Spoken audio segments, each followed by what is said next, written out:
We are live.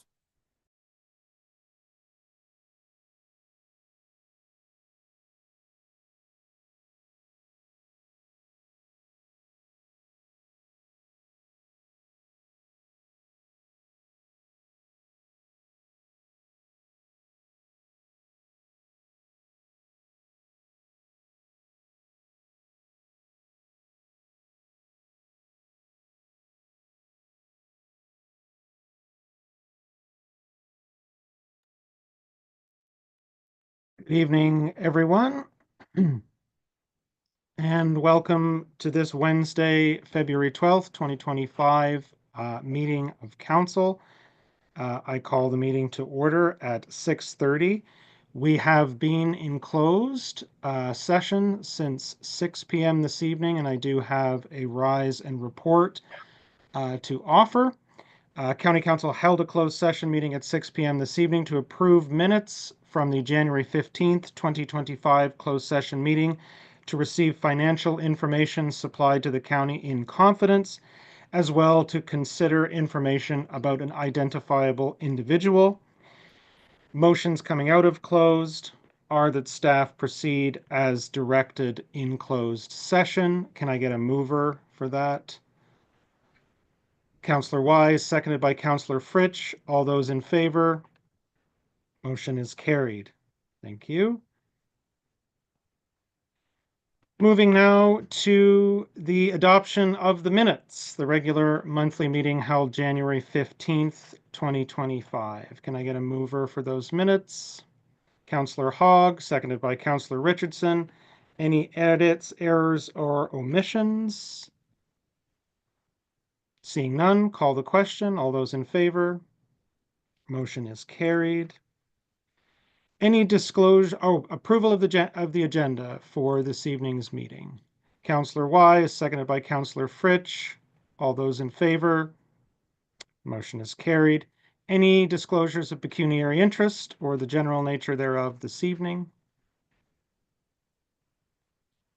Seeing none. Matters for consideration. Before we move to that, I'm just going to recognize Seth Duchesne. He is our new deputy clerk who's joining us tonight. I don't know if you want to show your face there, Seth, but we'll welcome him to County Council. Welcome, Seth. All right, we'll move to item number 1, EV charging stations. I'll turn to the Director of Infrastructure Services. Thank you. Through you, Mr. Warden. Staff applied for funding for EV chargers at the county courthouse in November of 2024. We received notice that we did not receive the funding for the chargers. And in the funding announcement, staff noted that of the 41 stations that were awarded in the Hastings and Lennox and Addington riding, 39 were located in Hastings, while only 2 were located in the county of Lennox and Addington. Staff did contact the EV Charge O1 program team to inquire about the results and how we can improve our application for future submissions. And we're basically told that there was a lot of applicants, good applicants, and it was basically broken down regionally to spread the EV charging money throughout the province. So based on that, looking at the 39 to 2, staff's recommending that we send a letter, which is attached, like a draft version is attached to this report, to Rick Brise, the MPP for Hastings, Lennox, and Addington, expressing our concerns. I'd be happy to answer any questions should council have any. Council, any questions? There is a recommendation. Councillor Wise, are you moving the recommendation? I am. So be it. Can I get a seconder? Councillor Fritsch, any comment, Councillor Wise? Councillor Fritsch? Anyone else? Call the question. All those in favor? Motion is carried. Turning now to item number 2, JMPC capital dryer purchase, and I'll turn to Ms. Malcolm. Thank you, through you, Mr. Warden. So, as requested by council during our January 15th council meeting, a feasibility study was conducted by J.R. Richards and, J.L. Richards, and the findings are in the report. You can see that, actually, I'll first start with that Shane McKinney took the lead on this. He's our environmental services supervisor and did a really good job putting this report together. So I do want to give a shout out to him. So bearing in mind that we have purchased already the one gas dryer as per the direction from last council, the additional 2 electric dryers would actually affect our generator significantly by putting it at 99% capacity. So you can see in the report, there are some options available as to whether we have two gas dryers and 1 electric versus the 3 natural gas dryers. I will try to answer any questions that you have, but I would be very concerned about the capacity of our generator system because we are so reliant on so many of our life safety systems with that generator. So happy to take any questions that you might have on this. Thank you, Ms. Malcolm. Questions, council? Councillor Wise? No questions. I really appreciate getting a fairly thorough analysis for this, and clearly the added cost and as Angela's saying, the potential strain on the system should there be a power outage, make this decision fairly clear cut in the moment. I would simply say, as I said at the previous meeting, this is typical of millions of decisions that are going to have to be made in institutions and businesses and homes all around the world. Our goal at this point in this country, and anyone who signed that Paris Agreement, is in 25 years, we're supposed to not be burning any fossil fuels. They call it net zero, so some burning may be necessary, but essentially we have to stop. So at some point, and I'm not going to make a motion now, and I'm not going to give a speech, it would be good to revisit our climate change policy, put in some more specific analytical requirements and long-term capital planning in regard to fully electrifying all our facilities.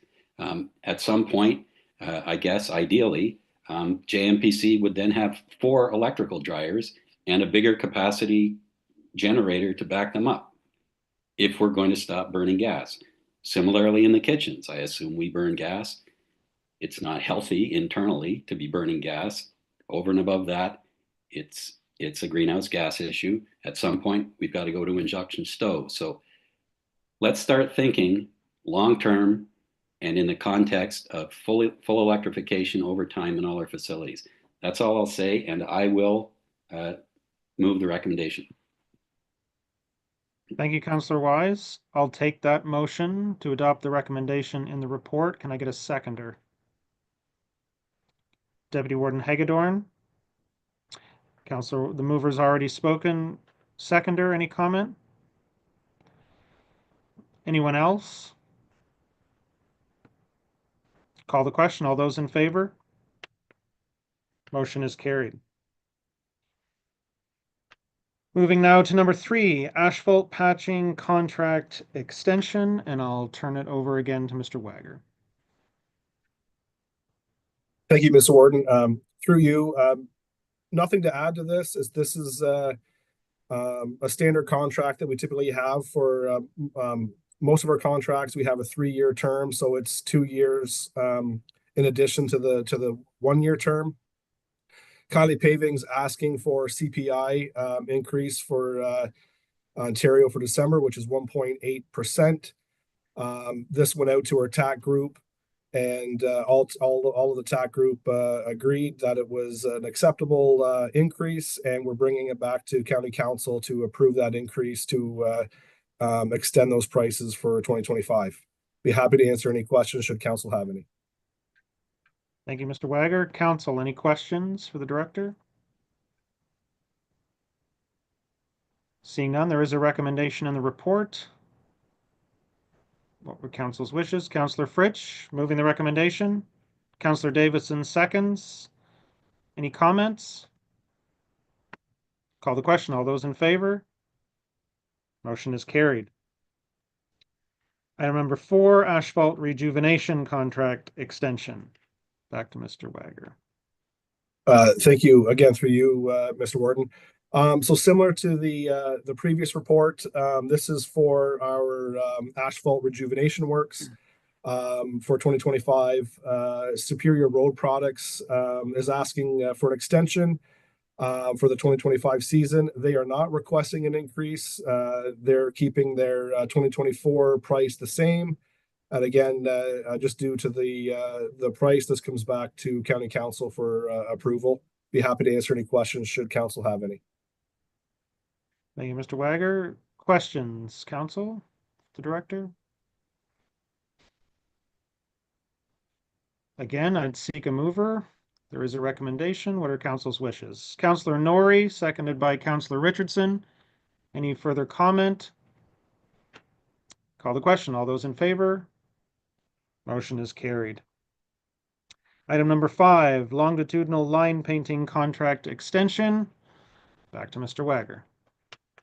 Again, same thing. This is McGinnis Coatings is requesting a 1.8% increase, which was reviewed by TAC members. All TAC members agreed, and we're bringing it back to council to increase the price by 1.8% for 2025 works. Happy to answer any questions should council have any.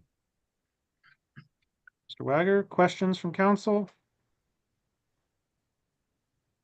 What are council's wishes? There is a recommendation in the report. Deputy Warden Hagedorn removing the recommendation. Seconded by Councillor Davison. Any further comment or discussion? Call the question. All those in favor? Motion is carried. Item number 6, surface treatment contract extension. Back to Mr. Wager. Thank you. Through you, Mr. Warden. Last contract extension. This is for surface treatment works, Greenwood Paving Limited. And they want to keep their price the same, which is actually the same as their 2023 agreement for 2025. So this is the last of the contract, so we will have to go out for quotes next year. I'd be happy to answer any questions should council have any.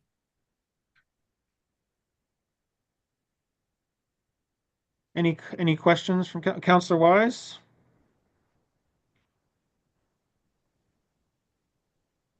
Sorry, couldn't find the mute button. No, I'll just make the recommendation. Councillor Wise moves the recommendation. Thank you. Seconder, Councillor Fritsch. Any further comment or discussion? Call the question. All those in favor? Motion is carried. Item number 7, property assessment. I'll turn over to Mr. Day. To you, Mr. Warden and Council. Obviously, MPACT has released our role for 2025, and this report illustrates the assessment change that we have. Since there was no reassessment, the last one was in 2016, any changes in the assessment relate to either growth or changes to the property. So our growth is a little bit lower this year. It's a 1.83% growth. So that's affected in the report. Also, I wanted to mention that just because the assessments do change, I did a little summary in there that might not affect, that does not necessarily affect that your tax rates will change. As you can see by the table example of 25% increase in assessment, the levy is what council needs to operate their budget. So in theory, if you have an increase in assessment, all other factors are the same. If you don't have a change in levy, your tax rate would go down to support that. The further explanation in there in the report was a link to MPACT that has a good short 2.5-minute video that explains that relationship to how assessment works in relation to taxes. So I recommend council, if you have a chance to look at it, that'd be great. or I do have it queued up if council so wishes to see it tonight. The over financial impact on that 1.83% growth, and you'll see it in the budget documents tonight, represents about 660,000 increase in revenue. That's based on 2024 tax ratios. We will be discussing tax ratio and tax policy at the next meeting in February. However, it was already prescribed that there was a new tax class for aggregate extraction, and that tax rate was prescribed at 1.765743. In prior year and last year's, those properties were classified in the industrial class, and that was at a higher ratio of 2.17. And there's roughly about the assessed value of those properties in the county was about $5.5 million. So that is reflected in your budget documents tonight. I'm happy to answer any questions that council may have on this. Thanks, Mr. Day. Questions from council with respect to the report? The recommendation is to note and receive. Can I get a mover? Councillor Hogg, seconded by Councillor Wise. Any further comment, discussion? Call the question. All those in favor? Motion is carried. Item number 8, program support internal transfers. Back to you, Mr. Day. Through you, Mr. Warden. Actually, the next two reports are presented to council. These are two major items that have impacted our 2025 budget, and that's why I wanted to separate them out to go through them with council before going through the budget document. So the first report here on item number 8 is what we call program support internal transfers. And those departments make up program support or financial services, human resources, and information technology. And this year, due to the industry's change of doing a lot of subscription-based pricing for the IT components, such as Microsoft 365 and some security products. Normally, they were a one-time purchase and they were classified as capital expense, which, as you know, we finance through a combination of our reserves and levy. But we do have to include them in the operating expense for this year and moving forward, because they're an annual basis that we do get billed. And so that being said, if you look through the budget documents, just each department has an internal transfers line, and that internal transfers lines are those costs from those 3 departments that are transferred to all the other departments based on employee FTE count and their budget as a ratio. And the same thing with some of the property services. So that's what the internal transfer line is, and you'll see that as we go through the budget documents, you'll see that increase. So that increase overall with those changes was about a $747,000 increase from last year that we're allocating out to the various departments. So I just wanted to explain that in a little more detail, and I'm happy to answer any questions that council may have on this report. Thank you, Mr. Day. Questions? Councillor Wise. Yes, thank you, Warden. So I'm a little puzzled, Mark.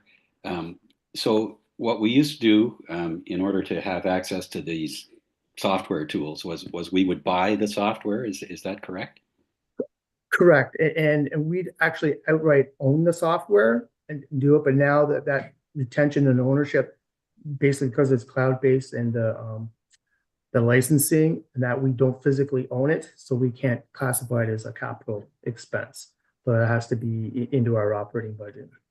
So so we would make a one-time purchase, maybe every few years, if there was a software upgrade, and we would own it and use it. Now we're just basically paying a license fee. Previously, then, this didn't show up as operating, but it would have shown up as a capital item every few years, amortized over each year. Now we're spending this money annually. Are we not saving, if not an equivalent amount, a significant amount in not making the capital purchase? Is there a balance out here? Through you, Mr. Warden, yes, somewhat correct. There is a reduction in our capital requirements, but some of the hardware has gone up. So there is an offsetting savings and reduced pressure on transferring from our reserves. And we have not increased our levy for IT capital in the last few years. And that's, you're right, though, that it does relieve some of the pressure on our capital expenditures for sure, but not the equivalent amount that it hits our operating. No, that's not the way the world works. Yeah. Okay, thanks for clarifying that, Mark. Other questions from council? Councillor Fritsch. To you, Mr. Warden. Hey, Mark, and maybe I understand this correctly, maybe not. So this was caused by vendors, or is it by just an industry standard change? A bit of, through you, Mr. Warden, I think it's a bit of both. Maybe some suppliers and industry standards. Maybe Chris or Darren could speak to that, exactly what they're seeing across the industry. But what I've noticed is there is a big change into that regard, that they're all going to the subscription base and everything's being cloud based. We don't physically maybe not have these on our servers. I hope I have the terminology correct. But that's the way the industry is going. Thank you. Other questions? Again, the recommendation is to note and receive. Can I get a mover to that effect? Councillor Wise, seconded by Councillor Richardson. Any further comment? Call the question. All those in favor? Motion is carried. Moving now to WSIB rate changes. Item number 9. Through you, Mr. Warden, due to our recent actuarial review of our WSIB actuarial review and liabilities that we have, we're a Schedule II employer. As you see in the report, our rates are increased based on our experience in claiming we're self-insured on this. So our rates have gone up drastically, and overall impact, we're looking at about a 628,000 just on the WSIB rates alone in the change for 2025. And that is due from my correspondence with some other county treasurers that do have the services that we provide with long-term care and EMS, some first responders, and there is a lot of claims in that regard present to type of expenses that we have to entail, and the liability has increased, and it is a concern moving forward. I'm happy to answer any questions that council may have. Thank you, Mr. Day. Council, questions with respect to the WSIB rate changes? Councillor Wise? Yes, thanks, Warden Townend. So, Mark, this is a result of our claims record or a result of increase in premium rates from WSIB, or both? It's a bit of all those factors taken into fact. The claim history, they try to predict what the future claims will be. So it's based on our history and what the projection is moving forward, and the liability that they try to establish for us to set forward through that actuarial study that was done. Boy, it's quite a chunk. Mm-hmm. Thanks. It is. Other questions? Again, the recommendation is to note and receive. Can I get a motion to that effect? Councillor Davison, seconded by Councillor Fritsch. Any further comment? Call the question. All those in favor? Motion is carried. Now Mr. Day takes a deep breath and we move to item number 10, preliminary budget estimates. Okay, through you, Mr. Warden. Yes, it's finally here, that time of year where we dig into the budget. First of all, I'd like to thank all the directors and their managers and their effort in preparing the budgets, taking into the fact some of these outside increases that we have with the program support, internal transfers, and the WSIB changes. So as you know, I went into detail before the last couple of years with council on how the budget is prepared. Finance updates all the salaries with the current pay rates and the withholding and benefit rates. Departments then with schedule hours actually fill out their schedule to accommodate that. And each department goes through in detail on their thousands of lines to update, looking at what their future operation requirements are, and based on past historical history, and take those factors into consideration when preparing their budgets. So, well, I guess with that being said, through you, Mr. Warden, I do have a PowerPoint that goes through the budget package and summarizes the sheets that we do have. If I could share my screen, then I'd like to do that. Please proceed. Okay, once.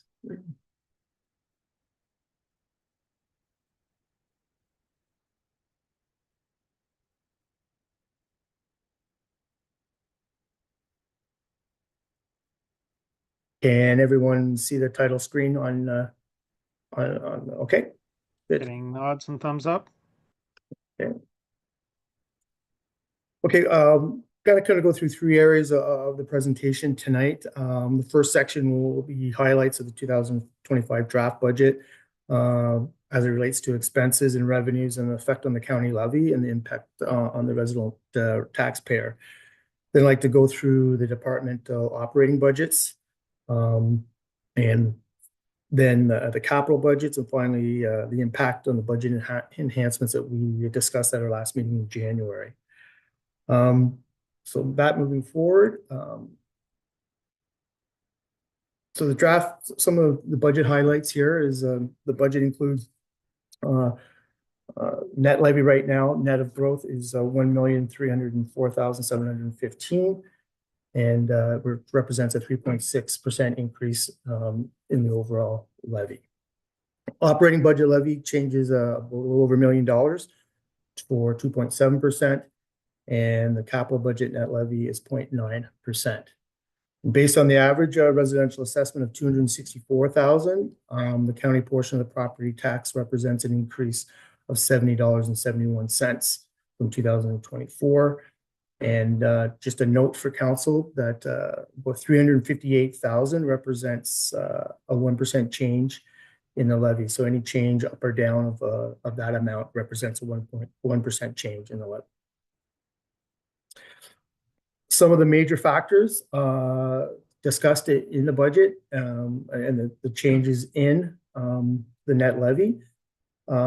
Right now in the budget, we have 2.5% of the prior year's levy dedicated to infrastructure services for roads and bridges. And that represents $896,600. There's an increase of $171,500 in paramedic services for material supplies and a bit of salary changes due to their negotiations. JMPC, the net effect with some revenue, 4 hours of care was $45,930. Funding to the Southeast Public Health, which formerly Kingston, Frontenac, Lennox, and Addington Public Health, was a 1% increase represents $14,750. Again, as we mentioned before, that program support, which you see in all departments, that internal transfer line is a $747,000 increase. And then some of the benefit rates, salaries and benefits, that WSIB represents a $628,000. This year, you'll see a reduction when we go to the capital section of the capital levy for both JMPC and museum. That is a result of the long-term debt was paid off for John M. Parrott Center in 2024. So we do not have to have a capital levy for that portion. And also the museum project in 2014 was done through just a reduction or a negative balance in our reserves for that is called unfinanced capital, and that has been fully paid back. So we've adjusted those capital levies to reflect that and that to help reduce the pressure on this year's levy. Again, all our areas represent a decrease of $81,655, and assessment growth represents $660,000. So that's where, a nutshell, where the $1.3 million comes up from. Total revenues so far that's in this draft budget is $112 million, and you can see how greatly reliant, as I've always said, on the provincial funding. We're at 49%. And for our level of government, that's common, but it's quite a bit different than the lower tiers of how much we rely, how much services we're providing for the province through our departments, and how we're funded. We could always use more funding, and that would take some pressure off the taxpayer. County taxes represent 33.5% of that. And then municipal recoveries is mainly due to the social services, the PELLAS, invoking back Prince Edward County, and some of the cross-border for ambulance services. Expenses, this is by service. Again, has to be a balanced budget, so it's the same amount as the revenue. It's almost 113 million. Health services, which is EMS and JPC, and the public health represents 35.8. Social services is 34.3. Infrastructure services 23.1. Development and community services 3.6, and administration and other services is 3.3. What does this look like for the average ratepayer? Then you see that their bill would be on the county portion $1,585, and that represents $70.71 increase from last year. And then the portion of that bill that relates to the different departments is illustrated in this graph.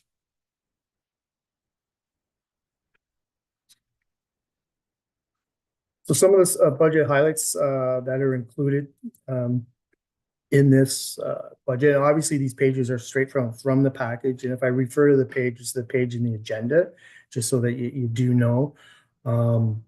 So the executive summary here shows, 37.8 million is raised through property taxes, which obviously mentioned before is a 3.6% increase from last year. 896 600 is for capital levy for infrastructure services. The budget includes the staffing hours have been budgeted for to get to our four hours of care. I know that has been offset by some increase in grants revenue.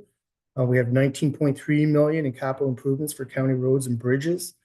1.48 million is contributed from the federal gas tax program, and a little over $1 million from the province from the OCIF funding. And we're moving forward with this, continuing forward the master plan, transportation plan in 2025. We have 1.2 million set aside for capital repairs and equipment for the John M. Parrott Center. 719,000 for improvements to county-owned buildings, and a little over $1 million for improvements to social housing. The budget does still include the 75,000 to the University Hospitals Kingston Foundation for their capital program, and new last year that started was the $50,000 campaign to the Lennox and Addington County Hospital Foundation for their acquisition of the MRI equipment. Next is a breakdown of the levy by department and the levy increase, and you can see the swings and or the increases, and in the case of the capital, the decreases in those two areas on the capital levy. So really before growth, it's 1.9 million increase, less the growth of 660,000 gets our net capital levy increase, or sorry, tax levy increase of 1.3 million. The next few slides is just a summary again of where we're at with our capital asset replacement and our asset management plan. And this was updated in 2024. Right now, that replacement value is at 872 million.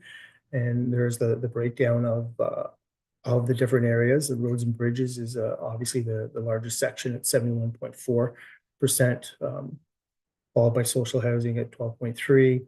And buildings and equipment is there next. Sorry that the percentage is not there on that. And then vehicles is small, 0.6.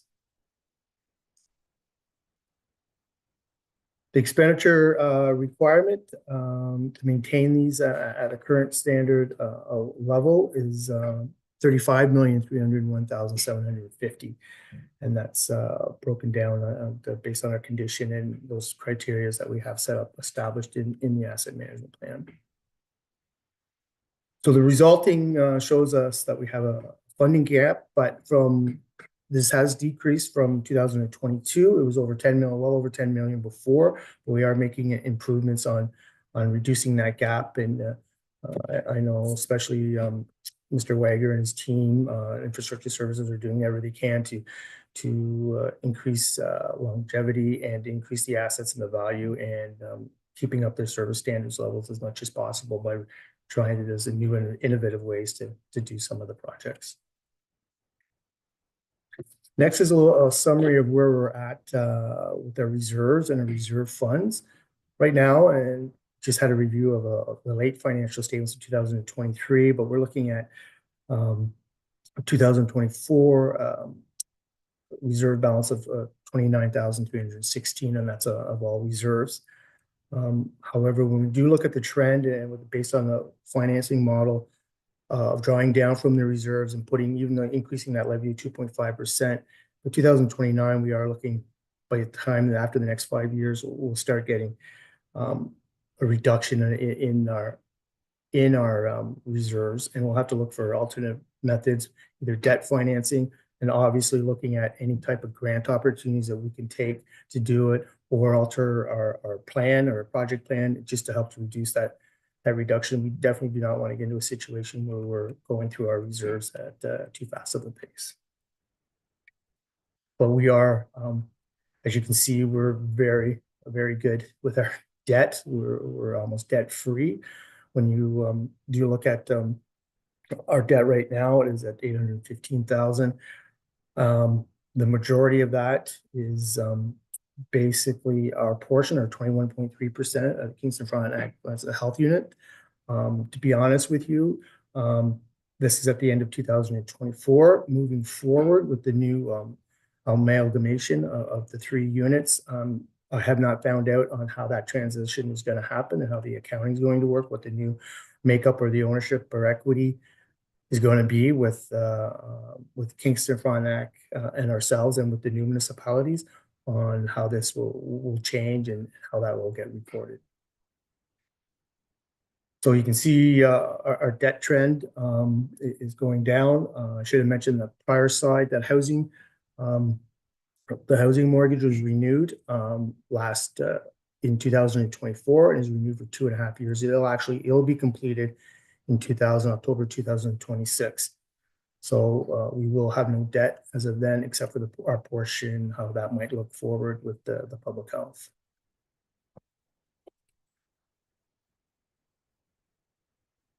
This, as of now, is an estimate of our surplus. Obviously, this is subject to audit year-end adjustments, and it could change, and definitely we'll be reporting back to council once those numbers are finalized and what our actual surplus will be for 2024.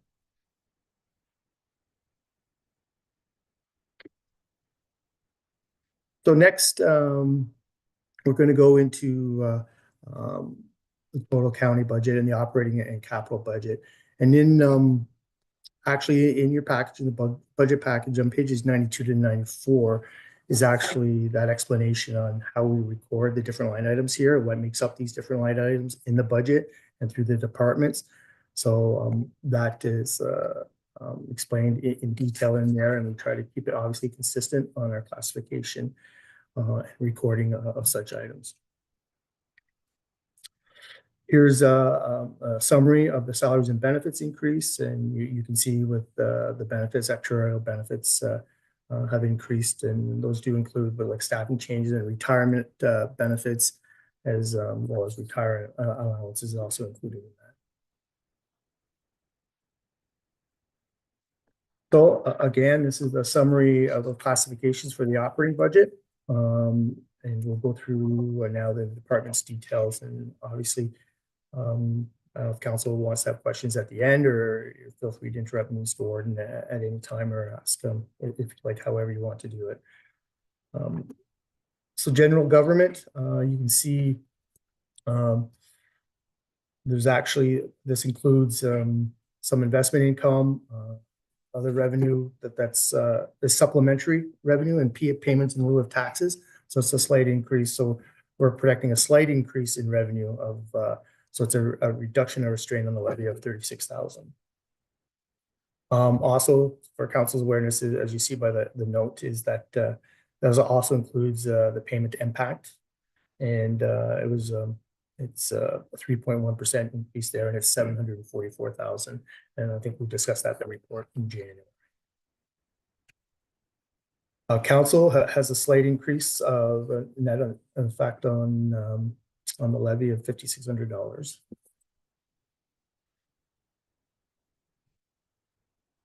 Corporate administration, a net effect of 1.3% or 13,440 on that. And you can start to see on these different department budgets that the internal transfers, and that's the transfer amount that goes in to this department from from this department here, from the human resources, finance, and technology. So this department shows no impact on the levy, but it is transferred over to all the other departments. And that's why this one is always zero. Same thing with some of the property ones as well. So these charges do get, and that's where you see the increase in the purchase services. And those are capital items in IT that are now in operating. Provincial offenses, we're budgeting hopefully to hold the line in the net contribution to help reduce the levy. It's a slight change, but again, the internal transfers make up the biggest expenses. You'll see that. I'm not going to repeat myself that, but through each department, you'll see that some of the majority of the expenses is related to that internal transfers. We are monitoring the tickets. Ticket revenue has gone down, and it's continually very hard to predict, and it's out of our control based on that. But we still have to operate and offer court and then process the tickets that we do get. Roads and bridges, net increase of 189,400. Again, you can see we're still projecting master transportation plan to completed. That was a 2-year project, and as per last year, that is a one-time project that we decided to propose, and it was agreed to last year to be financed from reserves with that 175,000 transfer. Property services, again, this includes looking after the county buildings, and those charges to whoever the department the buildings relate to get charged out to those departments in that internal transfer line as well. So that this area has no direct impact on the levy, but via the transfers, it does affect everyone else's line items. Health services, this obviously represents public health. Also to the 2 foundations, University Foundation and Frontenac, Kingston and Lennox and Addington Hospital Foundation. And also does include the transportation, because it was started under the SOS. So it's an in and out grant that we have in there of 75,000 for this year, which that project is still going on that we're for 2025. John M. Parrott Center. Again, you can see the increase, a big chunk. They're one of our biggest budgets, and with the FTEs, they did a bigger chunk of the internal transfers of 1.2 million. It's an increase of 338,000. But for that 4 hours of care, you can see the increase in revenue that helps offset that, and that represents the levy change there. Paramedic services, some increases there for purchase services and for contracts. We had a new maintenance contract for our stretchers.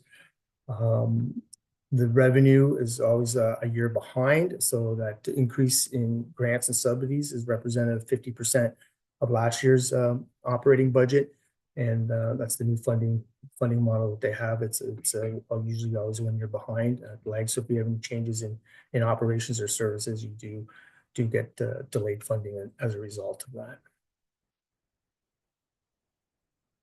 Community paramedicine for the high intensity program.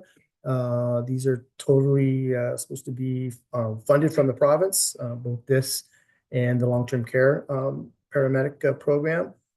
So they are no impact on the levy. They're not supposed to. And if there's any excess, we do have the reserves and bring it back into to offset that there is no levy impact for this year. And then that's the long-term care portion. I'm not sure down the road if they'll combine the 2 programs or not, but I guess we'll see what the province does moving forward. Emergency planning. Last year, there was we had a program successful in a grant application for emergency measures. We received some radio and other communications equipment. That program is no longer, and it was a one-time thing, and we had the funding side. That's why you see the increase and decrease in revenue there, because that program is completed. Economic development. Some of the biggest reduction here, basically, relates to the tax incentive equivalent grant. It's going to be year 2 of that. So the first year they received 100% back of the tax increment back the property. So this year they get 75%. So that represents about a $50,000 reduction in the grant that we have to issue back. So that's reflected in this department.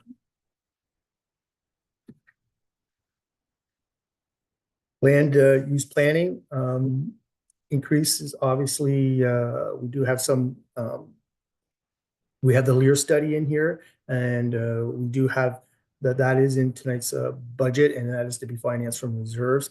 150,000 of that 190 is directly related to the Lear study.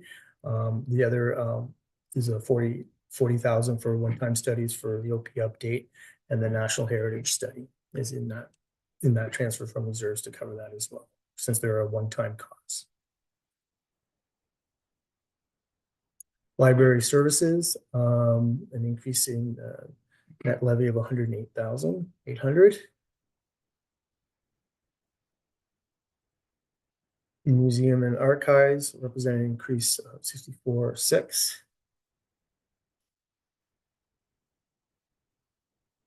And moving on to social services, this is the overall social services budget, and our portion of that. Their overall increase was PELUS was 3.8% due to the cost share, which is based on weighted assessment, housing units, and OW caseloads. Our share has gone up slightly this year from 64.26 to 64.36, and relatively speaking, Prince Edward County's has gone down a bit.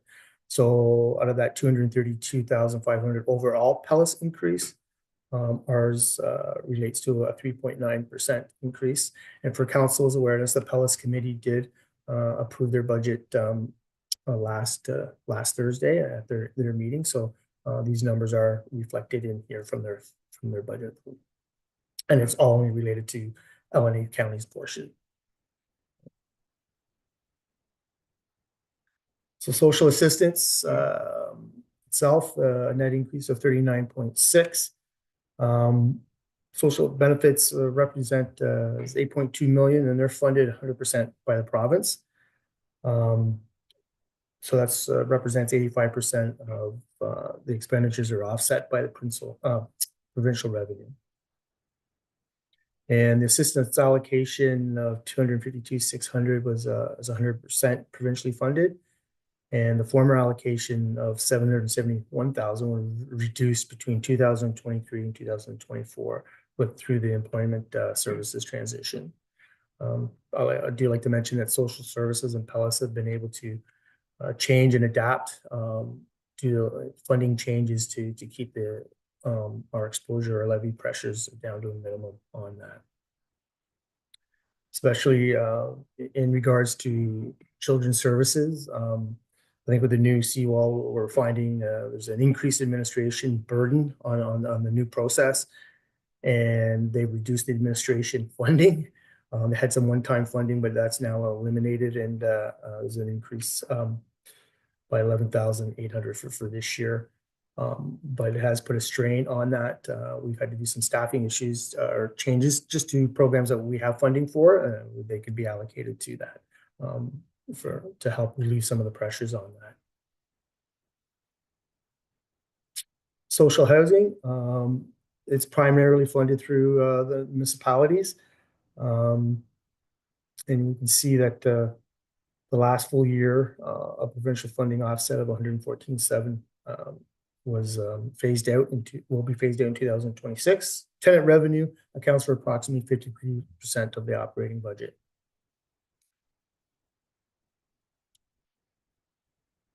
Nonprofit housing, basically it's a provincial model, and we fund those based on a formula that we're allowed to fund for the nonprofit housing, and just a straight allocation out of the funds that we do receive to those nonprofit associations.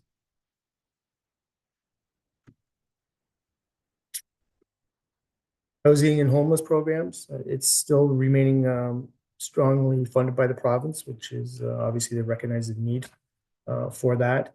And That's basically what makes up that portion of the budget. I just should highlight the 50,000 transfer to reserve.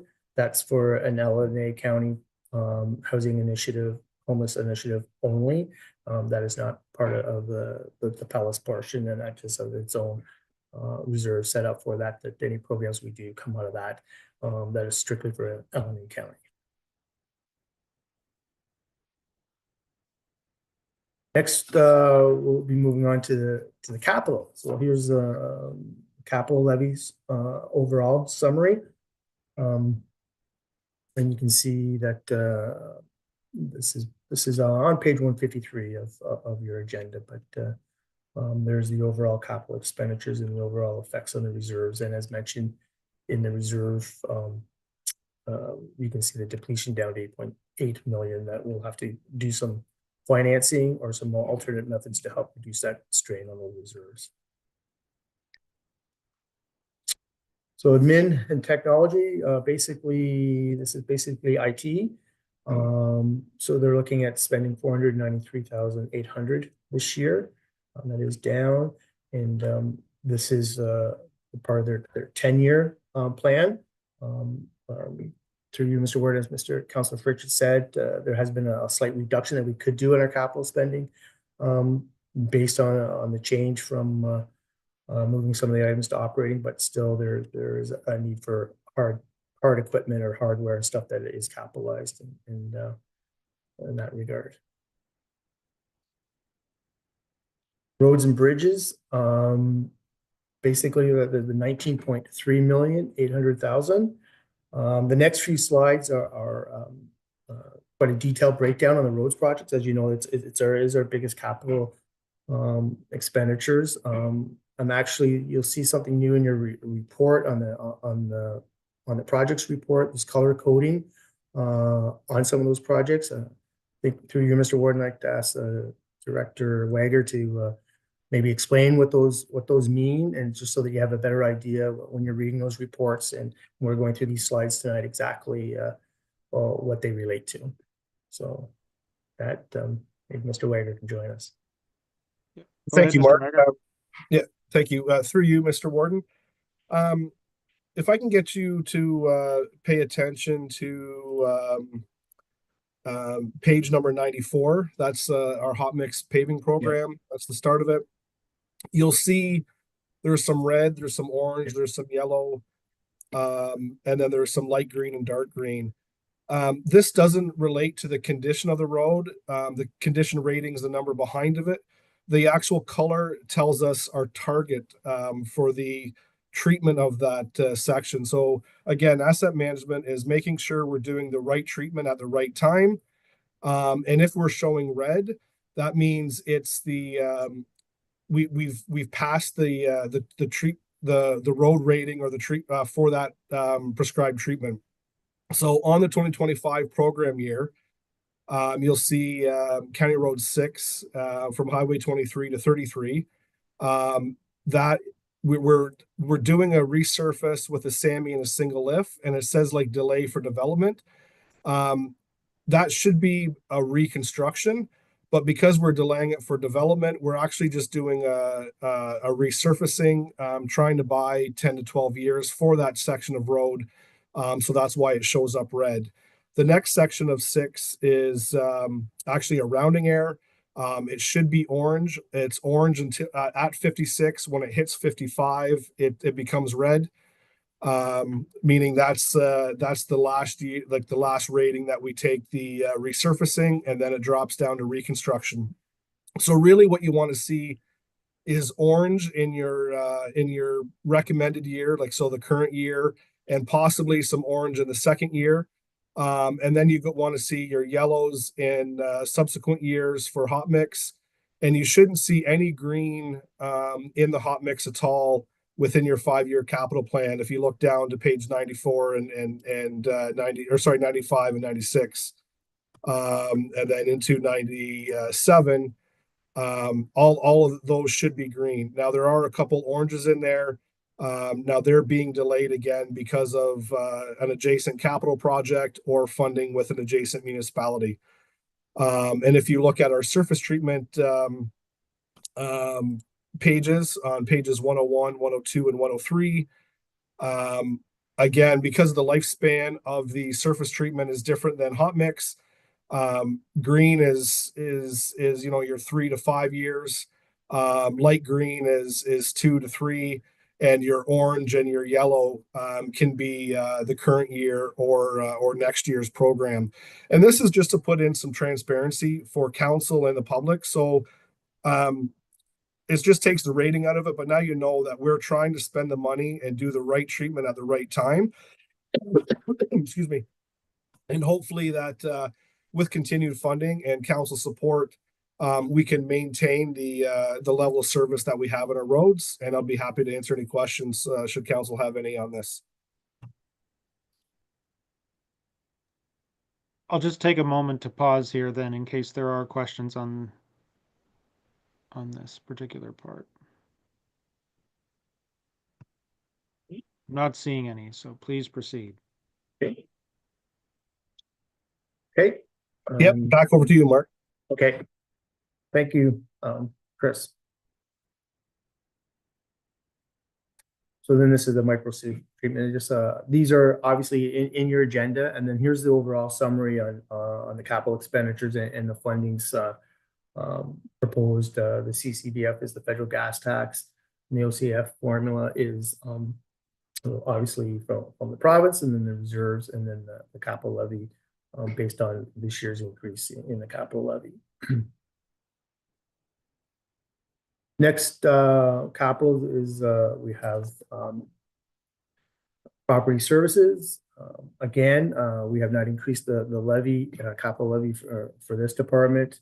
So any changes then is flowed to the reserves, either up or down. And then you look at the 10-year capital planning. Some of the projects for 2025 include fully accessible, inclusive washroom here at the courthouse, a parking lot replacement at the Memorial Building. There's a LED lighting upgrade at the museum and exterior door replacements at the Yarker Library Lark Building, and McPherson House exterior siding paint will be repaired and restored. And these are in line with our asset management plan to keep our assets at the current service levels. Next is the John M. Parrott Center, looking at spending 1.2 million. We still do get some capital funding from the province of 684,000. So the levy, though, this year, it'd been $1,065,000 for quite a few years, but it's reduced by 250,000 roughly, due to the fact that long-term debt has now been paid, and we're in a pretty healthy situation with their reserves and moving forward with their 10-year capital plan as well. And some of their highlighted projects are replace front doors to automatic sliding doors and upgrade the thermostats to correspond with the new BAS system, and replacement of the final HVAC unit that supports laundry. And they're starting a bed replacement program and hoping to extend the walking path as well.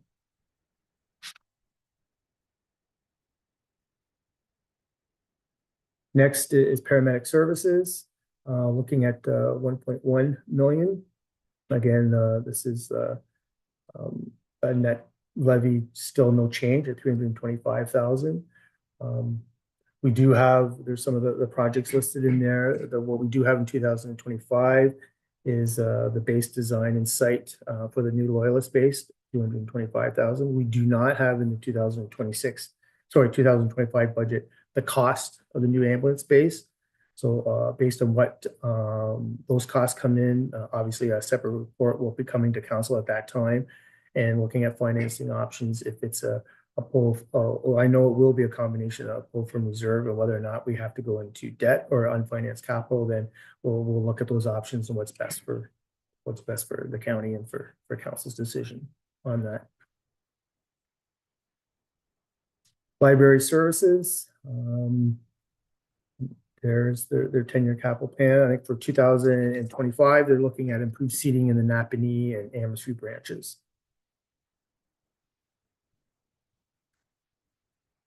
Museum, looking at spending 47,500, and they're looking at upgrading the Gibbard display down in the lower part of the museum.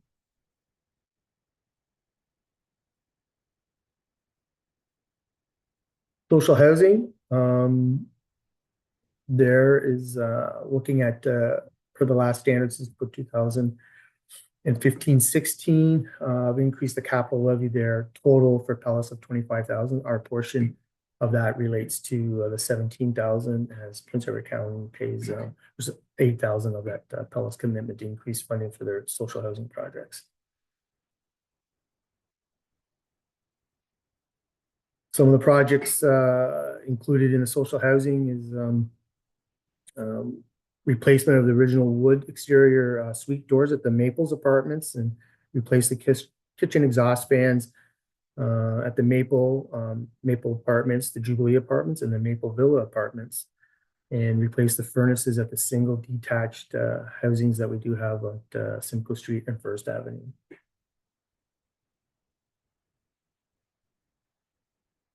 And then that concludes that portion of the budget overview, the review, Mr. Ward. And the next one is the budget enhancements. And if you want, I can go right on to that if you so wish. We'll just wait there, Mr. Day. I'll ask if there's any questions from council on the overview portion before we go to the enhancements. Councillor Fritsch. Yes, through you, Mr. Warden. Good. Mark, my question isn't directly related to this year's budget, but when you go back to in our actual agenda package on page 15 of this report, it's our reserves and reserve fund trends. And I know the last bar on that chart covers 4 years, and it shows a reduction of reserves projected of about $16 million. I guess my question here, which I don't expect that to be answered today necessarily, is what is a healthy dollar value for a reserve fund for a municipality of our size and our assets and their condition? It's something I think would probably warrant some discussion, maybe at a future date, because that trend is showing, that projection is showing a 4-year drop. And obviously, because we're dealing with this year's budget, there's no explanation in there as to what that is, or whether we should be alarmed by that or be doing something else about it. Some of the majority is the increase in our infrastructure projects over those years after. If you look at the long-term plan there, definitely we'll get back to you on that. I know, look at what's a healthy reserve balance. We are been very healthy with that and with our debt. I know some of the funding programs, when you apply for funding of the province, they sometimes look at your debt, and if you sometimes, unfortunately, because you're in a good situation, might not get the funding. It's kind of a catch-22. It's you kind of get penalized if you're doing well. But I'll take your point and get back to you maybe with a separate report on what is exactly healthy. It's kind of really hard to compare because we do use a lot of people do debt financing and just levy, whereas we put into our reserves and draw down to reduce that. We've been able to build up reserves with surpluses and other measures like that, but I'll definitely try and get council back something in that regard. Yes, may I ask just a follow-up question? Absolutely. Go ahead, Councillor Fritsch. Thank you. So yeah, Mark, that's great, and it's sort of trying to understand what is the right strategy. That's really where I'm coming from, so that we all understand what theoretically should be the right strategy in terms of putting our municipality, I guess, in the best position long-term on how we build them up or how far we take them down. Thank you. Okay, through you, Mr. Warden, I totally agree with that. And council has made great strides, even moving last year from the 2% to 2.5. but it's just so much how much of a strain that can go onto the ratepayer. We can look at what our conditions are in our assets. If they're looking at service levels to decrease that, to reduce the expense, there is options that we can do to help alleviate that. And it all depends what kind of service levels we want to provide our residents and the financial burden on tax rates. Thank you. Mr. Wager, you had comment? Yeah, and just to kind of support what Mark was saying, through FCM, which do a lot of their asset management training, because roads and bridges is typically 70 to 80% of the budget. The industry standard is to recommend at least 1 year of your capital and operation budget to be in your reserves. So if our capital budget for roads and bridges is 19.5 million for this year, we should have a minimum of 19.5 million in the roads and bridges reserves. That said, we are trending down. If you look at our current reserves, I think, Mark, we were at what, 1.6 or somewhere around there. Staff will be working with Mark and our finance team, coming back and looking at our levels of service over the next for the 2026 budget, and maybe spreading some of that out and trying to reduce impacts to our reserves. But we definitely do need to focus on increasing our reserves to meet industry recommendations as far as having that funding available should we have it, because the reserves are meant for if there's a disaster and we need to rebuild something, and if we don't have it, then we're borrowing money and it costs more to the taxpayers. Thank you, Mr. Wager. Thank you. Other questions from council in regard to the preliminary budget estimates?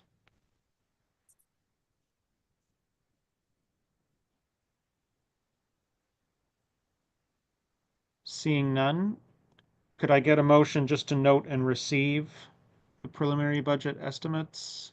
Councillor Wise, seconded by Councillor Fritsch. Call the question. All those in favor? Motion is carried. Now we'll move on to the budget enhancements, number 11. So back to you, Mr. Day. Okay, thank you through you, Mr. Warden. Do maybe step back a bit. The tax rates and levy requirements obviously are based on the ratios of 2024 that are in the package. The next meeting we'll be discussing tax policy. If there's any changes to ratios, it won't affect the levy requirement. It'll just if there is any changes on who pays that whatever portion, if there are changes to those ratios. So through you, Mr. Ward, onto the budget enhancements and the levy impact.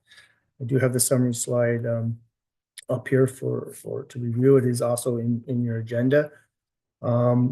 This is a breakdown of the items that we have discussed in the January meeting.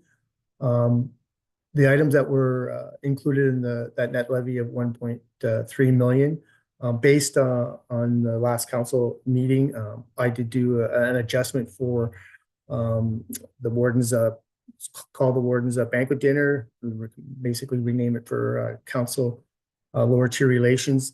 Did lower the amount to 3,000, which could easily be offset in the council's travel and conference budget. So that's why there is a no impact on there. Obviously, all of these items are up for council's discussion, and it's their discretion on any of these items to include or not include going from there.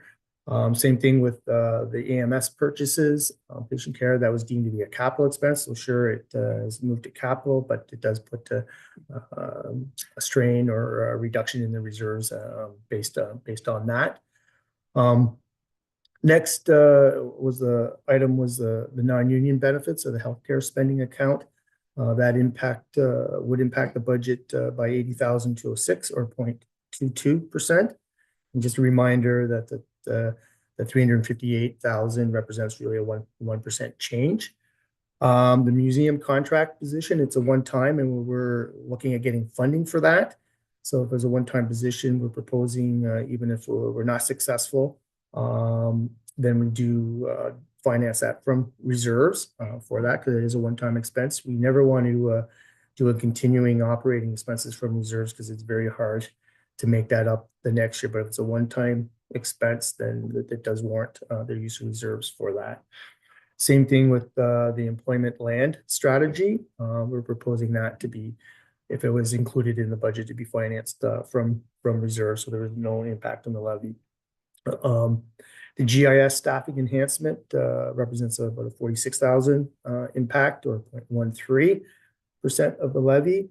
And the roads and staffing enhancement of the contract administrator position for this year would be about a $63,000 impact.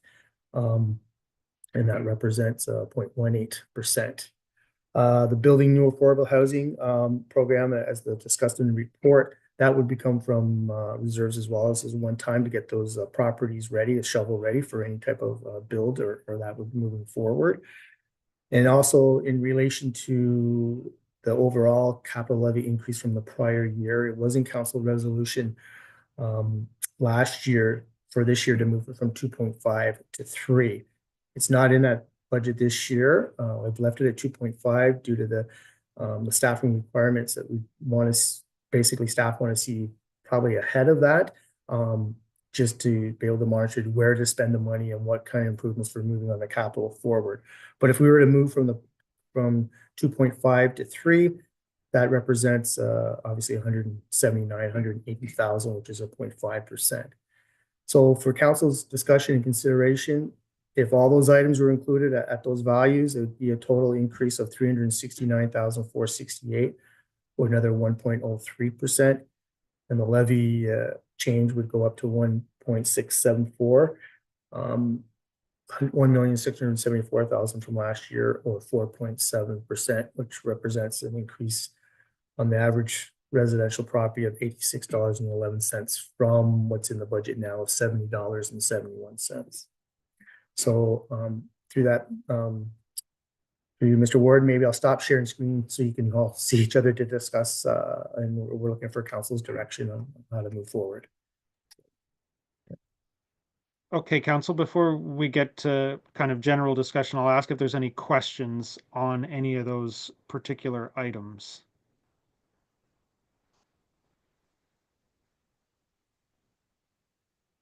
Okay, seeing none, then I would open it up to the floor. So, essentially we're looking at that 4.7 and we're looking to know whether we're happy with that 4.7.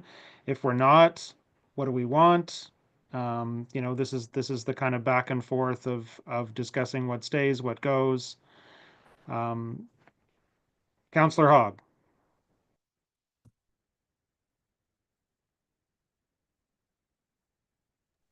You're muted, Councillor Hogg.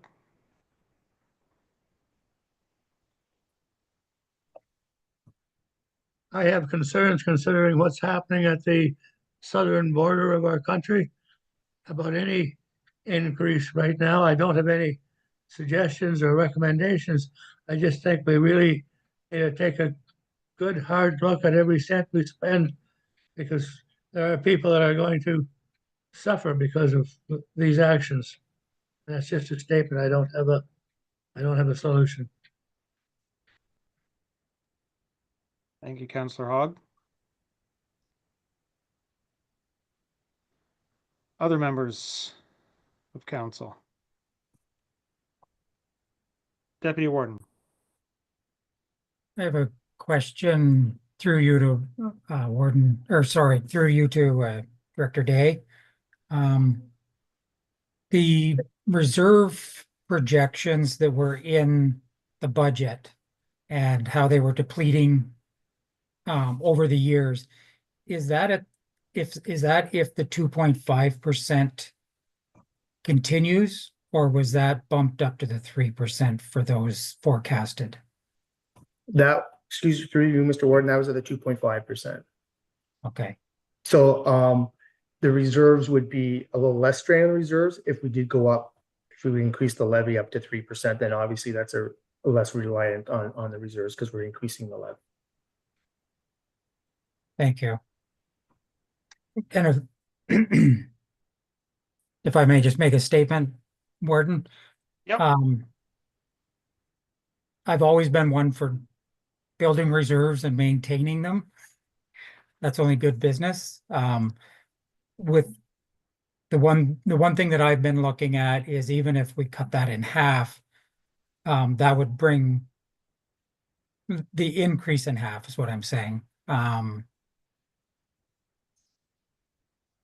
That would lower the rate, again, taking into account what Councillor Hogg said, and I'm sure it's on all of our minds. I'm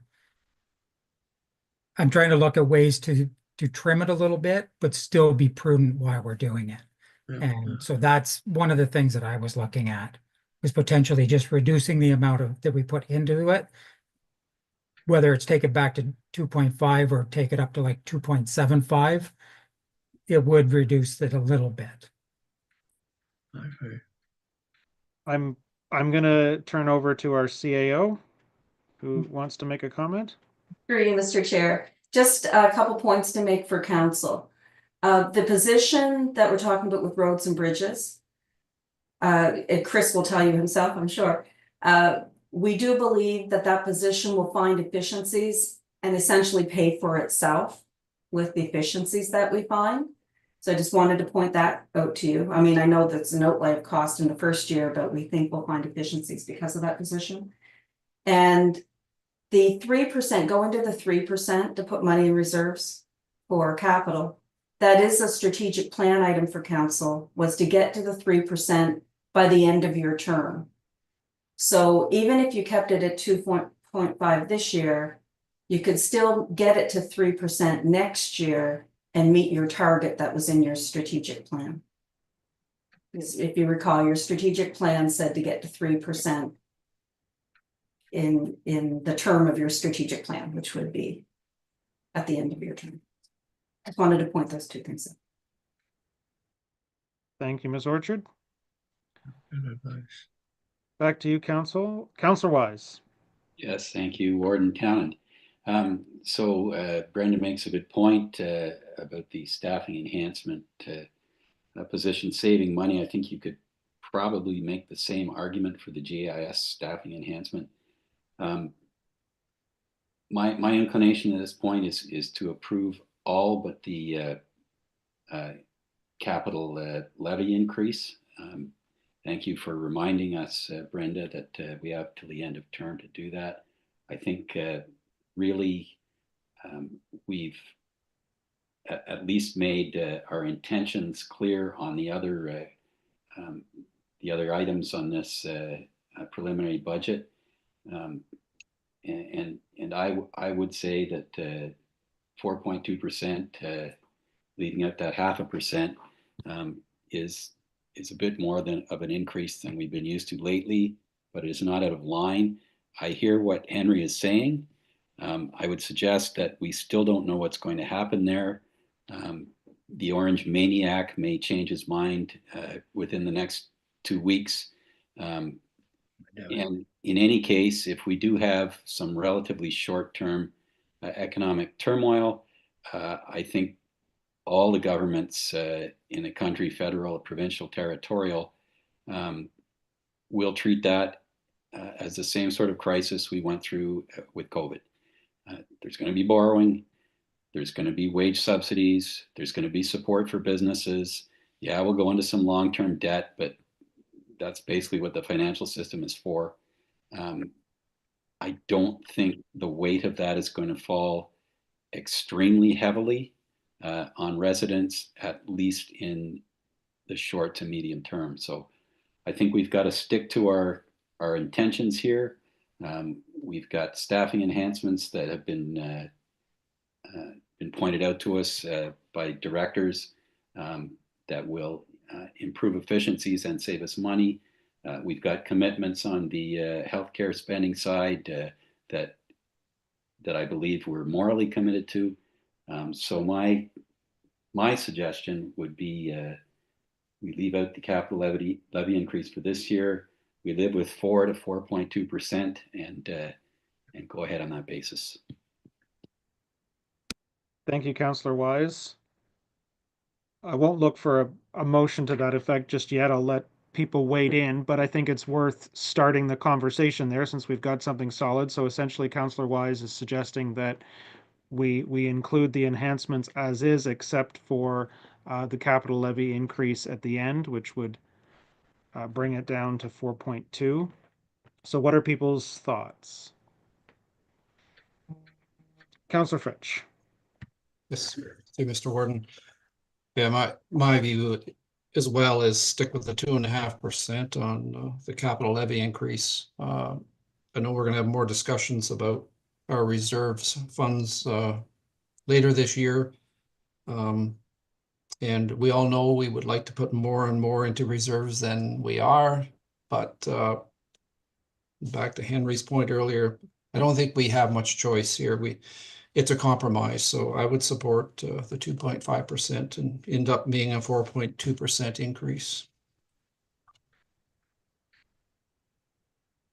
Deputy Warden. Thank you. I'm just speaking because I had mentioned the splitting the difference, but I'm fine with doing it the way we are.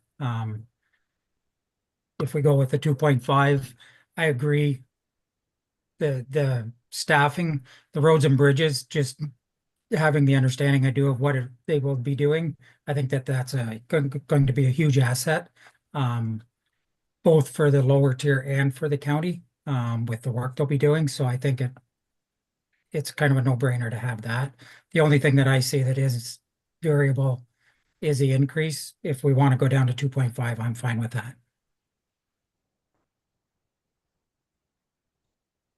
Thank you, Deputy Warden.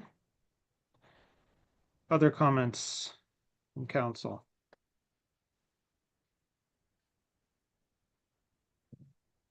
Councillor Davison. Oh, you're muted, Councillor Davison.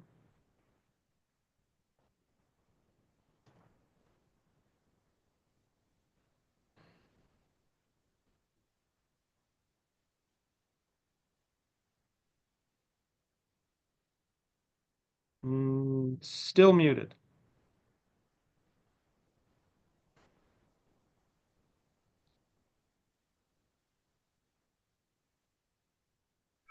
There we are. There we are. It was lost. I think we have another issue coming at us next year that's going to be even more concerning, or as concerning as what's going on south of the border, and that is a reassessment if we ever get it. We got a lot of years with a market value reassessment coming up, which we don't know what will do to us.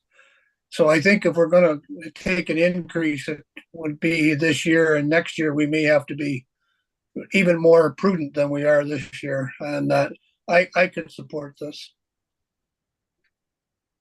Thank you, Councillor Davison. Other comments?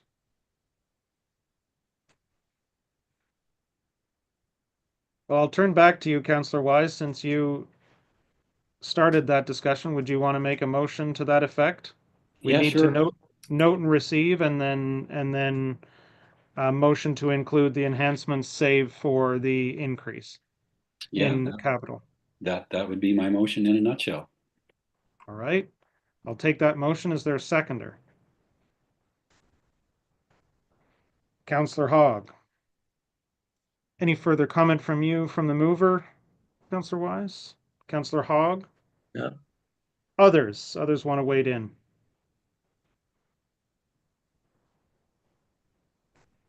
Seeing none, I'll call the question then. All those in favor? Motion is carried. So we come to our next item on the agenda, resolutions, U.S. Trade tariff negotiations. This is a resolution that was just adopted on Monday? Yes, Monday.